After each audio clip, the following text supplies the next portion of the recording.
रामनगरम में चन्नापटना, आंध्र प्रदेश के कृष्णा में कोंडापल्ली, तमिलनाडु में तंजौर, असम में धुबरी, उत्तर प्रदेश का वाराणसी, कई ऐसे स्थान हैं, कई नाम गिना सकते हैं। आपको ये जानकर आश्चर्य होगा कि global toy industry 7 lakh crore रुपए से भी अधिक की है। 7 लाख करोड़ रुपयों का इतना बड़ा कारोबार, लेकिन भारत का हिस्सा उसमें बहुत कम है। अब आप सोचिए कि जिस राष्ट्र के पास इतनी विरासत हो, परंपरा हो, विविधता हो, युवा आबादी हो, क्या खिलौनों के बाजार में उसकी हिस्सेदारी इतनी कम होनी हमें अच्छा लगेगा क्या? जी नहीं, ये सुनने के बाद आपको भी अच्छा नहीं लगेगा। देखिए साथियों, टॉय इंडस्ट्री बहुत व्यापक है। गृह उद्योग हो, छोटे और लघु उद्योग हो, एमएसएमईज हो, इसके साथ साथ बड़े उद्योग और निजी उद्यमी भी इसके दायरे में आते हैं। इसे आगे बढ़ाने के लिए देश को मिलकर मेहनत करनी होगी। अब जैसे आंध्र प्रदेश के विशाखापट्टनम में श्रीमान सीवी राजू है। उनके गांव के अति कोप्पका टॉयज एक समय में बहुत प्रचलित थे।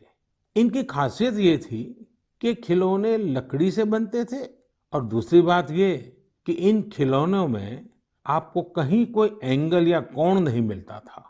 ये खिलौने हर तरफ से राउंड होते थे, इसलिए बच्चों को चोट की भी गुंजाइश नहीं होती थी।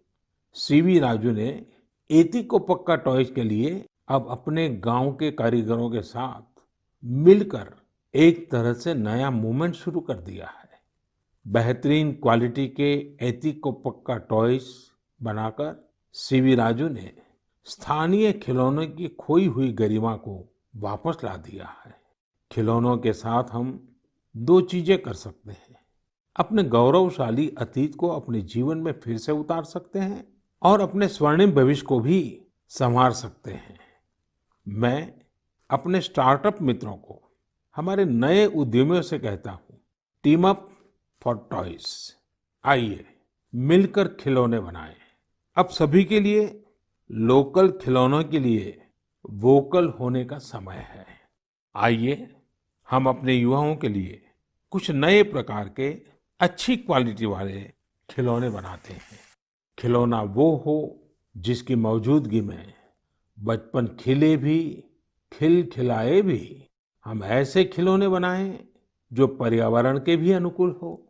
साथियों, इसी तरह अब कंप्यूटर और स्मार्टफोन के इस जमाने में कंप्यूटर गेम्स का भी बहुत ट्रेंड है। ये गेम्स बच्चे भी खेलते हैं, बड़े भी खेलते हैं, लेकिन इनमें भी जितने गेम्स होते हैं उनकी थीम्स भी अधिकतर बाहर की ही होती है। हमारे देश में इतने आइडियाज हैं, इतने कंसेप्ट्स हैं, बहुत समृद्ध हमारा इतिहास रहा है कि हाँ, हम उन पर गेम्स बना सकते हैं। मैं देश के युवा टैलेंट से कहता हूँ, आप भारत में भी गेम्स बनाइए और भारत के भी गेम्स बनाइए। कहा भी जाता है, लेट द गेम्स बिगिन। तो चलो खेल शुरू करते हैं। साथियों, आत्मनिर्भर भारत अभियान में वर्चुअल गेम्स हो, टॉयज का सेक्टर हो, सबने बहुत महत्वपूर्ण भूमिका निभानी है। और ये अवसर भी है। जब आज से 100 वर्ष पहले असहयोग आंदोलन शुरू हुआ तो गांधी जी ने लिखा था कि असहयोग आंदोलन देशवासियों में आत्मसम्मान और अपनी शक्ति का बोध कराने का एक प्रयास है। आज जब हम देश को आत्मनिर्भर बनाने का प्रयास कर रहे हैं तो हमें पूरे आत्मविश्वास के साथ आगे बढ़ना है। हर क्षेत्र में देश को आत्मनिर्भर बनाना है। असहयोग आंदोलन के रूप में जो बीज बोया गया था उसे अब आत्मनिर्भर भारत के वटवृक्ष में परिवर्तित करना हम सबका दायित्व है। मेरे प्यारे देशवासियों,